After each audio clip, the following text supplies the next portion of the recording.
na mga sumusuporta kay Pangulong Duterte at mga binastos nyo dito sa Europa. Ito yung tinirahan namin at marami pa ako nare-receive na email. Wala kayong galang sa mga nakakatanda sa inyo. Akala nyo kung sino kayo dahil nabigyan kayo ng chance na maraming followers and everything. Dahil kay PRRD, hindi kayo naghirap. Okay? Wala kayong pinaghirapan, tandaan nyo yan. Na dahil kayo ay nauna dito sa dahig. It just so happened na dito kayo nakatira. Sorry nagising ko kayo, folks. Okay? Anyway, nakakagigil kasi yung inyong mga eksena. Giniloloko nyo yung tao. Okay, para sa kaalaman ng lahat, Chipmunk, aminin mo kung sino ang may utos sa'yo. Ganito po kasi mga kababayan ang katotohanan dyan. May mga nagsisend kasi sa akin ng mga clips. Actually, wala akong time panoorin. At yung mga mahabang litanya. Pero may gusto lang akong liwanagin. Okay, ito po ang totoong storya. So, nung dumating ako sa Dahig, the next day, ay pumunta yan si Chipmunk sa bahay ni Spokes. Kasi si Spokes, Harry Roque, kasi na-advisean ko nga, nainis nga ako dahil sobrang bait siya sa mga tao, sa mga kababayan, very open, lahat ini-entertain niya. Kami na nga nagsasabi, Spokes, dapat hindi ka nag-entertain ng mga tao dito basta-basta sa bahay mo. Kasi hindi natin alam, gusto kang gurgurin ng mga bangag, 'di ba? Gusto kang dukutin. Pumunta ako dito to show support sa mga Duterte at kay Spokes, Harry Roque dahil nakita ko itong taong ito na kinakantin ninyo na hindi niya deserve yung ginagawa ninyong pambababoy, pangbabastos. Ang sabi ko kay spokesperson ka ni PRRD. Former congressman ka. Matalino kang abogado, hindi ka dapat nagpapaapekto or hindi naman siya naapektuhan actually, nagpapatol dito sa mga newbie na akala mo pag-aari nila ang dahig. Kayo, mga jutang ginemes kayo, okay? Ang jutang ginemes na word deserve ninyo. Yan po si Alvin Chipmunk, niloloko kayo. Okay? Ito, umpisahan natin na Alvin, pangalanan na kita. Second day ko sa Dahig, pumunta ka sa bahay ni Spokes. Ano ang sabi mo? 'Di ba? Plastic ka. Okay? Sinungaling ka sa pinakasinungaling. Ang sabi mo, "Hi, Miss Marlica, magsasalita po ba kayo sa event?" Okay, nasa table po kami, nagkakape, kasama ko yung mga friends ko. Okay, nandun si Grace, I'm not sure, doon yung, I'm not sure kung nandoon siya, basta kami. Okay, hindi ko lang may mention and I'm not sure kasi kung nandoon siya or what. Dahil marami kasi labas-pasok sa bahay ni Spokes. Ang sabi mo sa akin, Chipmunk, okay, Miss Marlica, magsasalta ka ba? Ang sabi ko sa'yo, ako okay lang ako kahit magsalita ako o hindi. So, nung sinabi niya yon sa akin, ang understanding ko is hindi ako included sa program. 'Di ba? Hindi ka naman tanga, no? Para hindi mo malaman. I'm not that stupid like you, mga chipmunks. Di sabi ko, dahil unang-una hindi ko to event. Hindi naman ako pumunta dito para magbida-bidahan. I'm here for the Dutertes, for the Filipino people, and for Attorney Harry Roque. Then, sabi niya, sige, ilagay na lang, sabi niya ganon. Ay, hindi, sabi niya pala,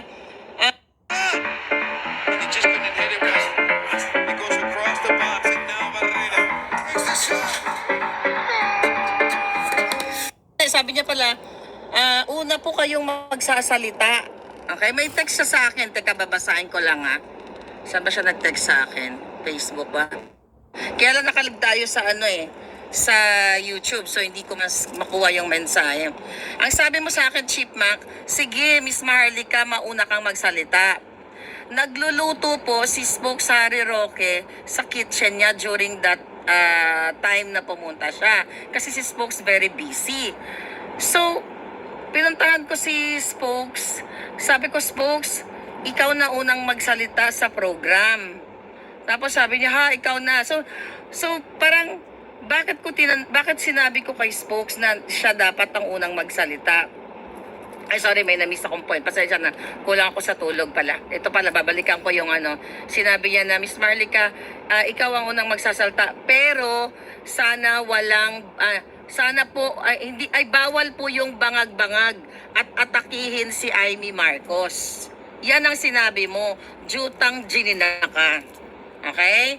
I-ano ko lang, i-recap ko lang dahil, baka may makalimutan akong information. Sabi niya, Miss Marlica, ikaw ang unang magsalita pero hindi pwedeng atakin si Amy at hindi pwede yung yung bangag-bangag kasi birthday ni Inday Sara.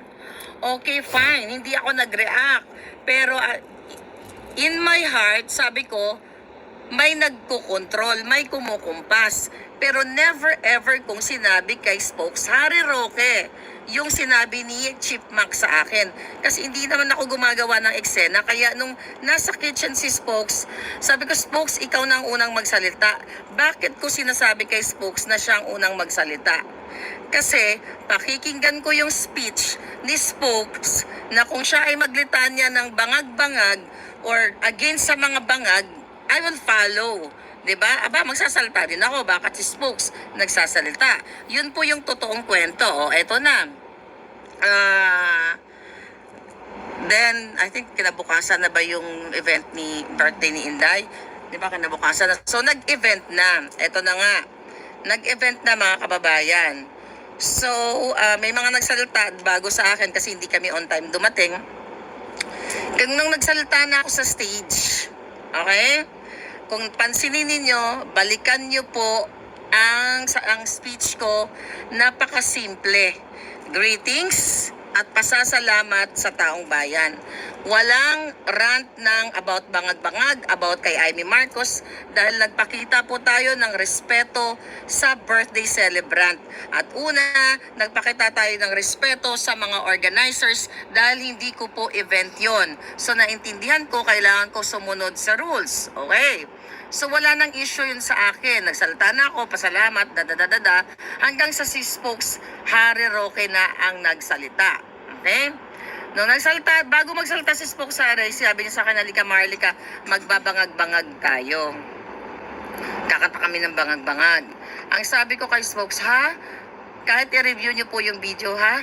Sabi ko, wag na Spokes. Pero hindi alam ni Spokes Roque na sinabihan ako ni Chipmunk na hindi pwedeng kalabanin ang mga Marcos at hindi pwedeng magbangag-bangag.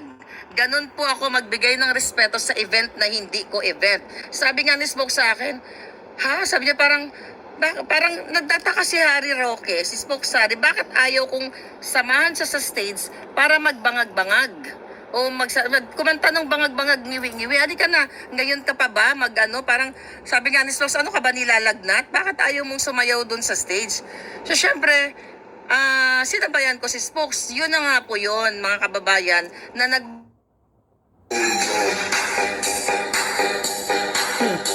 May mga kumukontrol na parang mga sino sa dahig Ayan, na nagbangag-bangag kami. Nyo, na witness nyo na itong mga jutang gini ng mga newbies na akala mo pag-aari ang dahig, sinupress na kami. Ganyan. So ngayon, pinaami ko nga itong mga, marami kasi yan, alam mo mga kababayan, isang upuan to dapat, pero I don't know kung magbablog pa about this. Kaya ang ganda-ganda kasi ng view ng Zurich. Ini-enjoy ko habang nagrarant ako. Okay, here's the thing. Nung nakita nyo na ito sa video, nakita nyo naman yun kung paano kami i-cut. So, premeditated po ang pagpagigil sa amin. Kami lang. Exclusive kami. Kaming dalawa lang talaga ni Spokes Harry. Bakit kamo? Si Kong Marcoleta nandoon, nagsalita din laban sa mga bangag. Although hindi ko napakinggan yung mga speech nilang lahat, I believe si Baste, lalo na si Baste, talagang inano niya yung mga Marcos. Ayaw niya na sa mga Marcos. 'Di ba? So, hindi ako makapag-react doon sa ibang mga nag-speech kasi hindi ko talaga narinig. Mga kababayan, yan po ang katotohanan. Okay?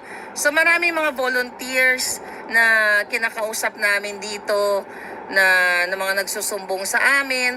Ang dami, sobrang daming chika boom boom dahil sa mga taong ito na akala nila sila yung bukod tangi na gumawa ng mga effort para magpakita ng support kay PRRD. Binastos nyo. Mga yawa mo. Tanan mo. Akala ninyo kayo ang bida-bidahan dito. Alam ko kung sino ang inyong mga katsikahan. Alam ko kung sino ang nag-uutos sa inyo.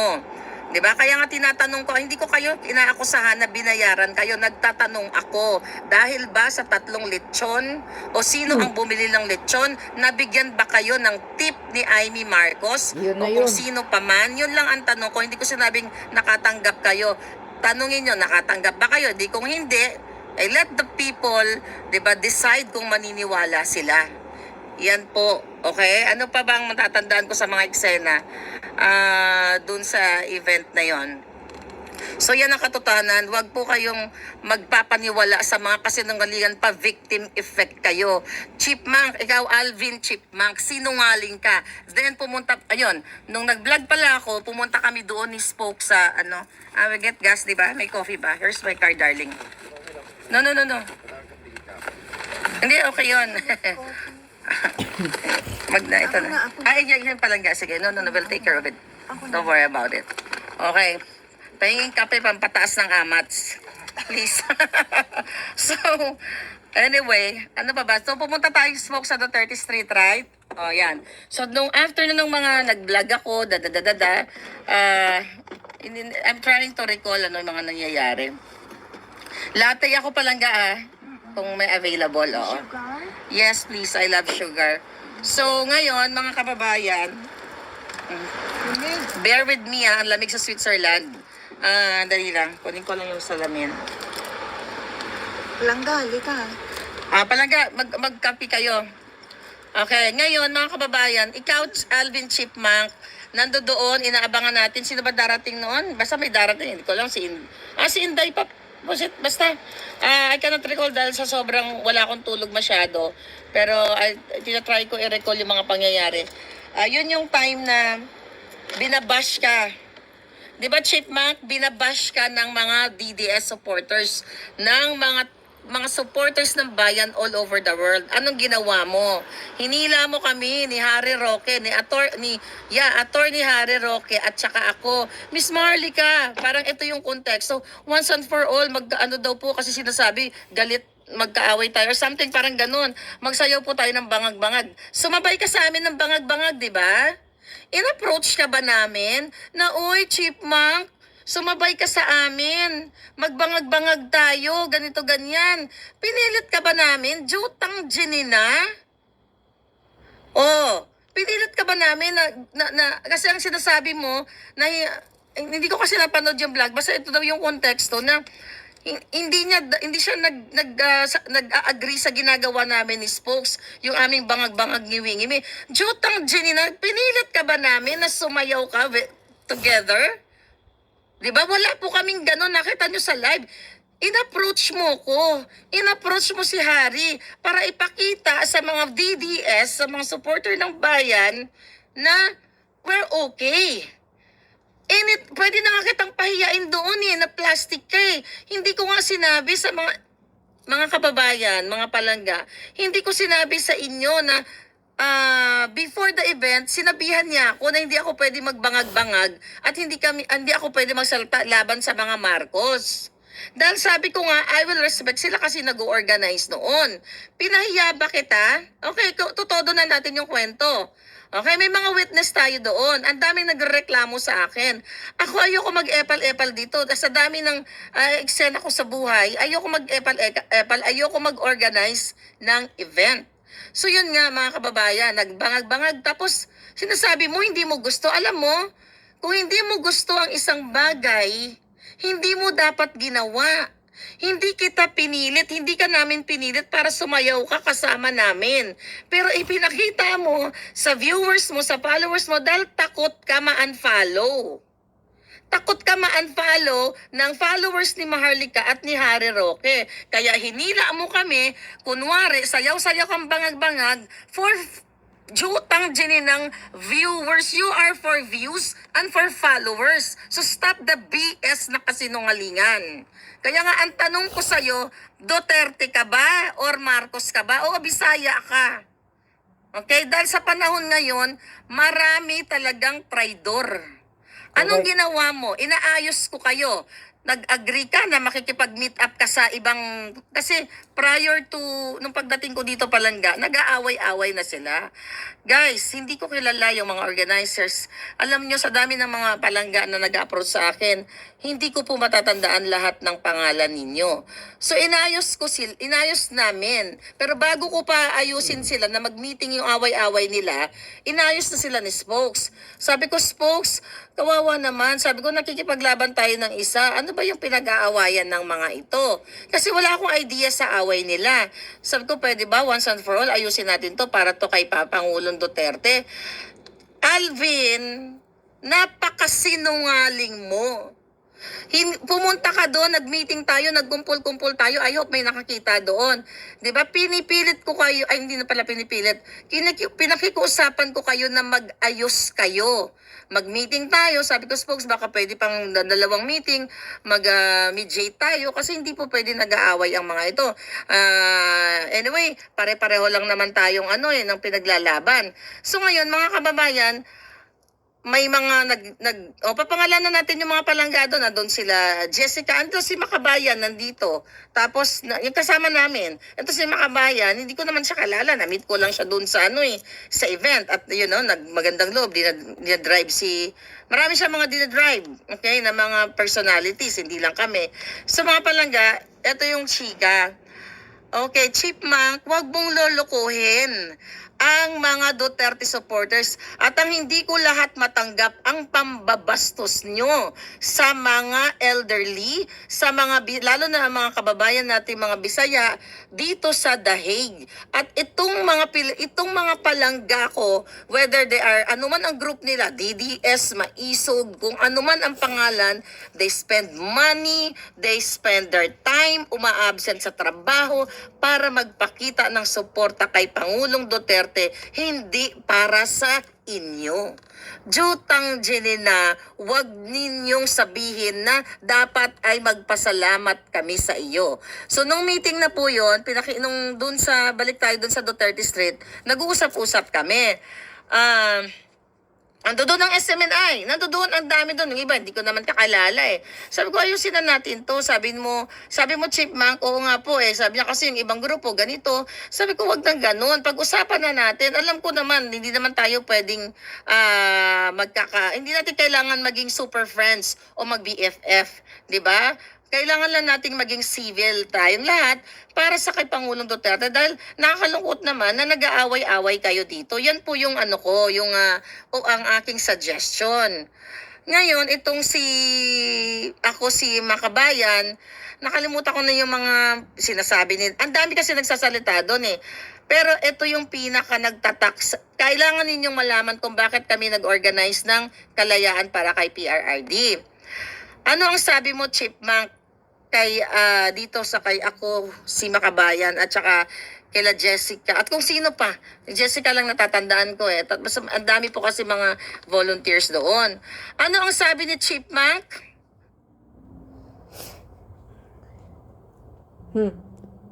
Why do other people's earrings last all day long, but yours just get lost when you turn around? This Chipmunks, heart-shaped earring is firm nagbidabidahan and ng kupal. O di mag-organize kayo. Sabi niya, di mag-organize kayo. Sige, so parang kayo na lang mag-organize. So ang yabang mo.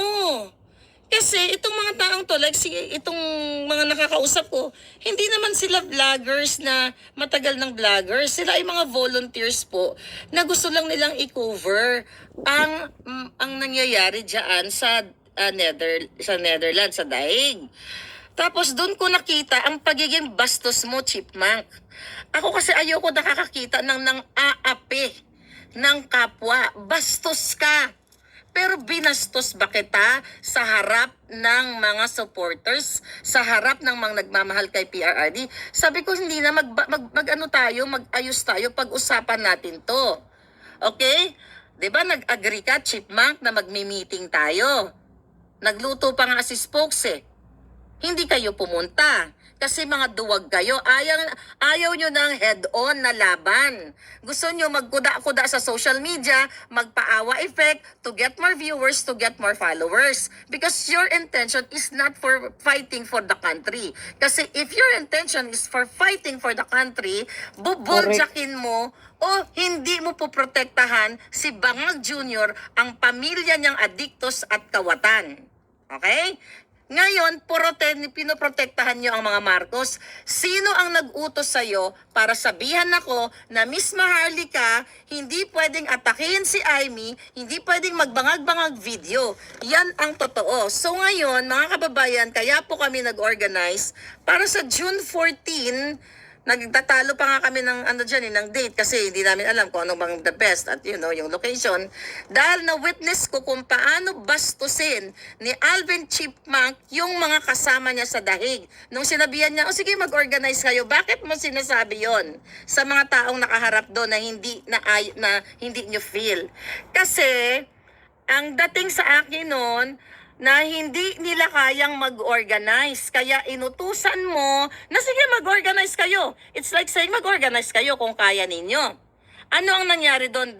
Nung time na umalis kami ng Duterte Street, ano ang sabi ko kay Spokesari?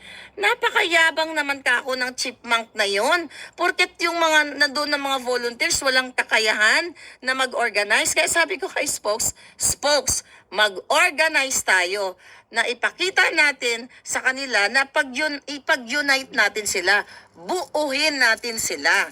At kasama pa rin po itong si Chipmunk at yung mga kasamahan niya dito sa hindi lang to event namin kasi this is for PRRD. Inimbita din namin sila. Kasama sila dito sa organization pag-organize namin. At ano ang sabi ko? Lahat po dito bida.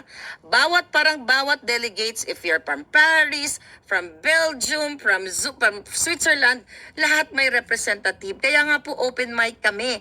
10 to 5 p.m. ang magiging schedule namin sa June 14, pero fina-finalize pa namin yung schedule. Do you think sa pagbakasyon ko dito, mag-organize ako para magbidabidahan ako? Hindi po ganun kadali mag-organize. Okay, we have to spend, yung group ko, we have to spend our own money. Kasi mag-organize kami. Ang intention ko sana, mga palangga, pagkatapos ng birthday ni Inday Sara, iikutin namin yung Europa. Yun po talaga ang plano ko. Iikot kami sa Europe, magdadrive kami, which is nangyayari na nga ngayon. Yun ang purpose ko, hindi para agawin ang street, yung Duterte Street na sinasabi ninyo. Wala po akong time pumunta araw-araw na mag-vlog katulad ninyo dyan. Na wala kayong ginagawa, na, I don't know, if bakasyon nyo sa eskwelahan or whatever, hindi ko kayo aagawan na para mag-vlog. Ikaw, Alvin, nuknukan ka ng sinungaling. Sabihin mo sa taong bayan, sino ang nag-utos sa'yo na hindi ako pwedeng magsalita laban sa mga bangag. Pero nirespeto ko pa rin yung event ninyo. Sa lahat ng nakakakilala sa akin, mga kababayan, nakita nyo siguro na yung speech ko, hindi po Maharlika way yun. Yung speech ko, nakita niyo ako sa maraming event. Pero nirespeto kasi I don't know kung sino nag-uutos and everything. At binerify namin sa Office of the Vice President, hindi po harap-harapan. Kinausap na ni Spokesari, siyempre nakausap niya nga si Inday, kinausap niya ibang staff. Hindi po ang Office of the Vice President ang nag-utos para wag magsalita ng bangag-bangag. Kung si Basti nga nagsalita yun ang katotohanan, wag mong lolokohin dahil lang sa follower or viewers. Yeah. Hindi kita aagawan ng trono sa Duterte Street. Lunukin mo yung kalsada na yan. Okay? Palangga, thank you. Ang dami nyo na naman biniling pagkain. Okay? Ang dami ng tinapay. So ngayon, bear with me Pwede ba to lalagay? Pwede ba to sa Palangga, pwede ba to sa Ayun pala Can you help me? Okay, kasama ko si Makabayan. Alam mo, dito ko lang to nakilala Dali, patulong lang ako sa kanya. So, sige, mag-ano lang kayo dyan. Alalahanin ko yung mga chika. Palangga, can you do this? O, ayan, napakita mo yung alindog mo. Ayan. Oy, thank you, Palangga. This rechargeable juicer is finally on Yun sale. yun.